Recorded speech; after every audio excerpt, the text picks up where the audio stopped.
김건희 여사 명품백 가방 문제와 도이치모터스 주가 조작 사건 이 두 가지 문제와 관련해서 지난 주말이죠. 예. 전격적으로 검찰이 소환 조사를 했습니다. 예, 그렇죠. 지금까지 야당도 그렇고 많은 국민들이 김건희 여사의 이 두 가지 문제에 대해서 검찰이 조사를 해야 된다라는 여론이 컸고 조사를 했는데요. 이 조사 이후에 문제가 한 다음 단계로 넘어가야 되는데 넘어가지 못하고 계속 더 시끄러워지고 있어요. 바로 수사팀이 검찰총장한테 보고를 사후했다는 건데 이 문제와 관련해서 오늘 이원석 검찰총장이 기자들을 만나서 이렇게 얘기를 합니다.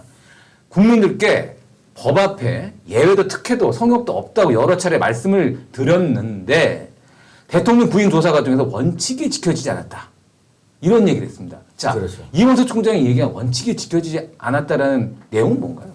보통 검찰에서 이야기할 때 피의자 아니면은 조사 대상자는 청사에 불러서 간다 이런 게 일반적으로 검사 검찰들이 생각하는 원칙이죠. 그런데 이번에 김 여사 같은 경우에는 그 어디죠 창성동 별관이라는 데 가가지고 대통령 경호처가 아마 여기서 했으면 좋겠다라는 관리하고 있는 제3의 장소를 제안을 했고 검찰과 협의를 해서 그런 거죠. 정해진 것 같습니다. 예.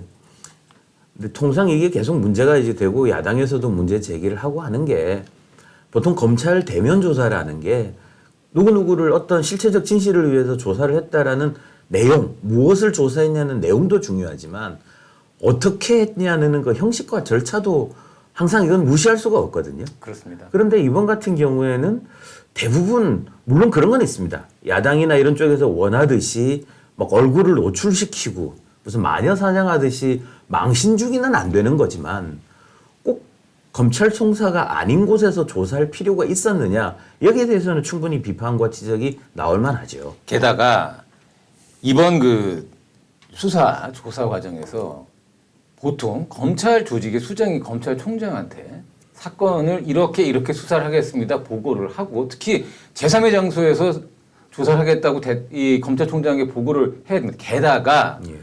이원석 검찰총장은 검찰청사에서의 조사를 여러 번 강조를 해왔습니다. 검찰총장이 그렇게 얘기를 한 마당에 검찰총장의 뜻과 거의 정반대로 제3의 장소에서 대면 조사를 했고 보고도 사후에 일어났기 때문에 이원석 총장이 이렇게 공개적으로 내가 원칙이 지켜지지 않았다 이렇게 얘기한 거 아니겠습니까? 뭐 검찰총장 입장에서는 충분히 그렇게 이야기할 수가 있을 겁니다. 뭐 검사들은 왜 보면은 뭐 없어졌다고는 하지만은 검사 동일체의 원칙이라는 게 있지 않습니까? 그런 게 있었죠. 예, 뭐 지금 없어졌지만 물론 모든 거는 누구에게 보고를 하고 총장이 거기에 대해서 판단을 내리든 아니든 알고 있는 게 기본인데 물론 이번 같은 경우에는 그 수사 지휘권 문제라는 게 있긴 있습니다. 그러나 검찰총장 입장에서는 지휘를 하는 게 아니기 때문에 보고를 받는 것과 지휘는 별개라는 주장을 할 수가 있겠죠. 그래서 오늘 오후죠. 그 이원석 검찰총장이 이창수 서울중앙지검장, 이 김건희 여사 수사를 직접 지휘한 서울중앙지검장을 불렀습니다. 불러서 당신 어떻게 됐기 때문에 나한테 사후 보고 했느냐, 나한테 설명해봐 이렇게 했어요. 그래서 이창수 중앙지검장이 이렇게 설명합니다.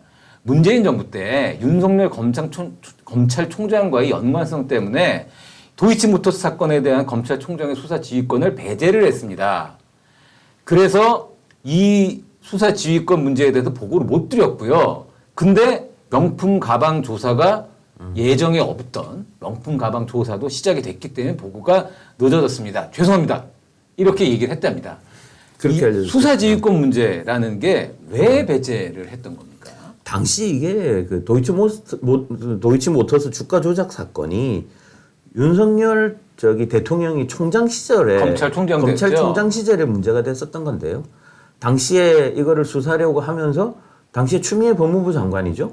이게 검찰총장 부인이 연루된 문제라 그래갖고 총장은 이 문제에서 빠지라고 이제 한 거죠. 예. 이게 이제 수사 지휘권에 보고도 하지 말고 거기에 대해서 어떤 지휘도 내리지 말라라고 한 그 사건인데 그 사건인 도이치모터스 주가 조작 사건에 대해서 지금 변한 게 없기 때문에 정권이 바뀌었어도 그렇기 때문에 형식 논리로는 여기에 대해서는 배제가 돼 있기 때문에 수사지휘권을 쓸 수 없기 때문에 보고를 하지 않았습니다라고 말은 할 수가 있습니다.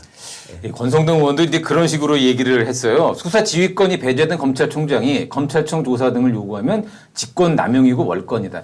자, 근데 논리적으로는 이해가 됩니다. 논리적으로는 이해가 되고 명품 가방 조사는 예정에 없던 거였는데 갑자기 했기 때문에 뒤늦게 보고했다. 이거 명품 가방 조사는 수사 지휘권 배제 부분이 아니란 말이죠. 검찰총장이 당연히 보고를 해야 되는 건데 뒤늦게 했기 때문에 늦게 보고 뭐 다 맞다 쳐요. 맞다 쳐도 결과적으로 총장이 뒤늦게 알아버렸고 검찰청사가 아닌 제3의 장소에서 총장한테 보고가 안 이루어진 상태에서 이루어졌고 게다가 검찰총장이 이렇게 아침에 기자들 만나서 원칙대로 이루어지지 않았다고 얘기를 해버리게 되면 검찰이 아무리 수사를 잘했다고 하더라도 이 결과에 대한 불신이 서로 커지지 않을까요?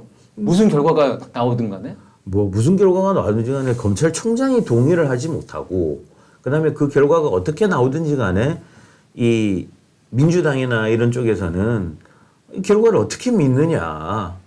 그러면 결국은 특검 가야 되는 거 아니냐라는 주장이 당연히 이어지게 됩니다.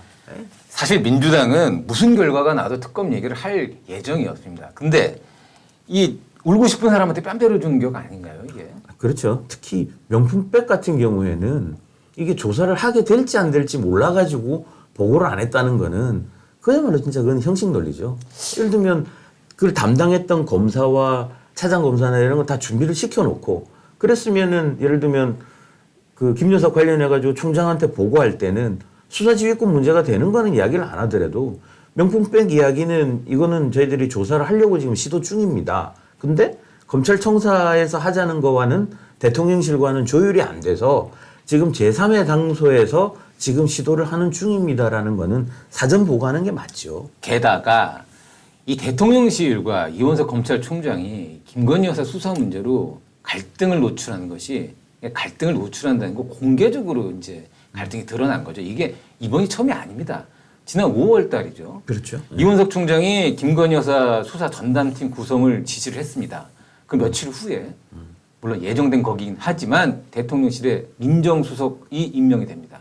민정수석은 뭐냐면 과거에 있었던 그 자리고요. 대통령이 검찰에 대한 장악력을 상당히 예전처럼은 이렇게 좀 쉽게 얘기하면 풀어주지 않고 직접 내가 관리를 하겠다라는 거고요. 새로 임명된 법무부 장관이 김 여사를 수사하는 서울중앙지검장을 포함한 간부들을 대거 교체하는 인사를 해버렸습니다. 검찰총장도 동의를 안 받은 겁니다. 물론 법무부 장관이 하면 됩니다. 보통 근데 검찰총장과 협의를 하고 이야기를 하죠. 근데 이원석 검찰총장이 패싱이 됐습니다. 이건 뭐냐면 김건희 여사 수사를 둘러서 검찰총장과 대통령실이 일종의 의견이 달랐다는 걸 그대로 전 국민한테 생중계를 했던 거죠. 그랬기 때문에 오늘 이원석 검찰총장이 내가 패싱당했다라고 주장을 하는 건 뭔가 불길한 조짐입니다. 그 아마 연장선상에 계속 있지 않겠습니까? 예를 들면 자기가 그 처음에 수사를 맡겼던 서울중앙지검장이 자기가 반대 의사를 표명했는데도 바뀌고 그리고 새로 이번에 중앙지검장이 되신 분은 그 윤 대통령이 검찰총장 시절에 대변인을 하셨던 분이지 않습니까? 그러니 뭐 객관적으로 수사를 했다고 하더라도 이원석 총장 입장에서는 뭐 그것도 불만을 가질 수가 있고 주변에 있는 사람들이 볼 때도 이 수사 결과에 대한 어떤 객관성이라 그래야 되나요? 이런 것들을 의심하게 되는 어떤 모양새가 만들어지는 거겠죠. 그러니까 뭐 예상은 했지만 더불어민주당 반응은 사실 뭐 안 봐도 비디오지만 김 여사가 검찰청에서 조사를 받은 게 아니고 김 여사가 검찰을 소환했다. 이런 약간 말장난 비슷한 얘기도 하면서 헐뿐인 소환 조사는 김 여사의 면죄부를 주려는 시도다. 이런 식으로 비판을 했어요. 근데 그것도 좀 과도합니다. 과도하죠. 예, 이전에 그 권양숙 여사 조사할 때도 검찰이 부산지검에 검사를 파견 보내가지고 내려 보내가지고 조사를 했었습니다. 근데 그걸 가지고는 뭐 황제 조사, 뭐 권 여사가 검찰을 부산까지 불러서 조사했다 이렇게 이야기하지 않지 않습니까? 그렇죠. 예, 같은 사안에 대해서 과도하게 비판하는 것도 아마 여러 사람의 동의를 얻기는 어려울 겁니다.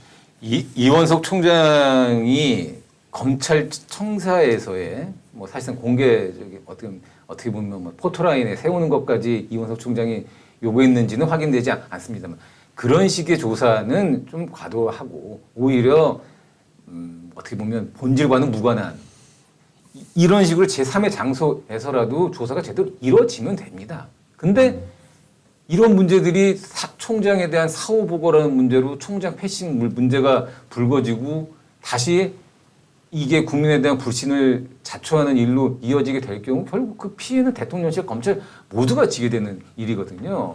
뭐 그렇지 않겠습니까? 이게 맨 마지막에 그 김여사를 대면 조사를 했다는 거는 이 사건을 이제 종결하겠다는 뜻인데 그 결과가 어떤 결과가 나오든지 간에 그거를 이제 시원하고 깔끔하게 정리가 안 되는 느낌을 주지요. 이 명품 가방 관련 고발장이 접수된 지 5개월 만에 검찰이 뒤늦게 수사팀을 구성했고요. 그 2달 뒤인 엊그제죠. 엊그제 소환 조사를 했습니다. 늦은 수사입니다. 늦었습니다. 이미 늦은 수사이기 때문에 그만큼 이 철저하게 수사 내용뿐만 아니라 형식에 각별한 주의를 기울였던 게 맞습니다. 근데 이렇게 갈등을 여과없이 노출이 되면서 불신을 자초하는 일이 벌어졌고요. 이렇게 되면 김 여사 수사 결과를 뭐라고 발표한들 야당이 가만히 있겠습니까? 뭐 어떤 내용이 나오든지 간에 뭐 특검 가는 거는 공식 경로라고 정해진 거라고 하더라도 그게 야 이렇게까지 특검을 가야 되느냐라는 그 여론이 생길 수도 있는 거를 아예 지금 막아버린 거죠. 어쨌든지 간에 무조건 가자고 하게 만들어버린 거니까. 현직 대통령 부인에 대한 특검은 쉬운 일도 아닙니다. 그리고 이거를 지금 검찰이 어떤 결과를 발표하느냐에 따라 국민 여론도 바뀔 수가 있는 거고요. 근데 이런 어떻게 보면 사소한 일로 문제가 전혀 생길 수 없는 부분에서 문제를 더 악화시키는 일이 너무 자주 반복되고 있습니다. 이 문제에 대해서 좀 반성적, 성찰적으로 돌아봐야 될 부분인 것 같습니다.